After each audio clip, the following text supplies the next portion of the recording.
அன்பானவர்களே, ஆண்டவராகிய இயேசு கிறிஸ்துவின் பரிசுத்தமுள்ள நாமத்தில் உங்கள் ஒவ்வொருவருக்கும் என் அன்பான வாழ்த்துக்கள்.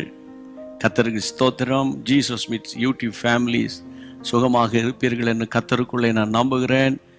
ஃபேஸ்புக்கில் இணைந்திருக்கிற அத்தனை குடும்பங்களுக்காக கர்த்தருக்கு நன்றி சொல்கிறேன். மீண்டும் உங்களை சந்திப்பது தேவனுடைய கிருபை. அனுதினமும் ஆவியானவரோடு என்ற செய்தி கடந்த நாட்களெல்லாம் உங்களுக்கு பிரயோஜனமாக இருந்தது என்று அறிந்து கர்த்தருக்கு நான் நன்றி சொல்கிறேன். கர்த்தருக்கு மகிமை உண்டாவதாக. அன்பானவர்களே, ஒவ்வொரு முறை நான் சொல்லுவேன், இந்த செய்தி உங்கள் இருதயத்தை தொடும்போது ஆமேன் என்று சொல்லி முடித்த உடனே நீங்கள் யார் யாருக்கு ஷேர் பண்ண முடியுமோ ஷேர் பண்ணி அவர்களையும் கர்த்தருக்குள்ளே நீங்கள் நடத்துகிற ஒரு நல்ல ஊழியத்தை செய்யணும். சரியா? சரி, இன்றைக்குரிய வார்த்தை என்ன? 1 சாமுவேல் 16ஆம் அதிகாரம் 3ஆம் வசனம். நான் உனக்கு சொல்லுகிறவனை எனக்காக அபிஷேகம் பண்ணுவாயாக. நான் யாரை உனக்கு சொல்லுகிறேனோ அவரை எனக்காக நீ அபிஷேகம் பண்ணு. கர்த்தருடைய பிள்ளைகளே, சாமுவேல் தீர்க்கதரிசி அபிஷேக தைலத்தோடு ஈசாயின் வீட்டுக்கு போன போது, ஆமேன், கர்த்தருடைய பிள்ளைகளை ஆண்டவர் ஒரு இன்ஸ்ட்ரக்ஷன் கொடுக்கிறார். உனக்கு விருப்பமானவனே அல்லப்பா, நான் ஒருவரை சொல்லுவேன், அவரை நீ எனக்காக அபிஷேகம் பண்ணு என்று ஆண்டவர் ஒரு பெரிய ஒரு காரியத்தை சொன்னார். அப்போ அபிஷேகம் யாருக்காக? அபிஷேகம் யாருக்காக? பரிசுத்த ஆவியானவர் உங்களை நிரப்புகிறார். யாருக்காக? ஒரு பக்கம் நம்முடைய சுய பிரயோஜனத்துக்காகவும் ஆவியானவர் நம்மை நிரப்புகிறார், உண்மை. ஆனால் உண்மையான அல்லது கர்த்தருடைய பிள்ளைகளை, கர்த்தருடைய இருதயத்தின் ஆழத்தில் என்ன இருக்கு தெரியுமா? உங்களை கர்த்தர் நிரப்புவதே, உங்களை அபிஷேகம் பண்ணுவதே அவருடைய சித்தத்தை நிறைவேற்றுவதற்காக. அன்றைக்கு கர்த்தர் சாமுவேல் தீர்க்கதரிசியை கொண்டு தாவீதை அபிஷேகம் பண்ணினார்.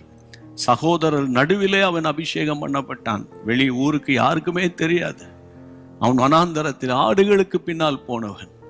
ஒரு நாள் வந்தது, கர்த்தர் ராஜாவாய் உயர்த்தினார்.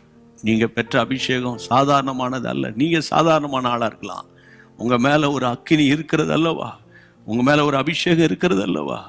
இப்போதெல்லாம் அந்நிய பாஷையில நிரம்பி நீங்க ஜெபிக்கிறீங்களோ, நீங்க கர்த்தருக்குள்ள நல்ல சந்தோஷமா இருக்கணும்.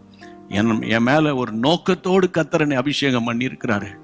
அந்த நோக்கம் என்ன? அந்த நோக்கம் என்ன ஆண்டவரே என்று கேட்டு அந்த அபிஷேகத்துல நிரம்பிக்கிட்டே இருந்தீங்கன்னா, ஒரு நாள் 2 நாள் அல்ல, அனுதினமும் ஆண்டவர் தம்முடைய சித்தத்தை உங்கள் மூலமாக ஆண்டவர் நிறைவேற்றுவார். சரியா?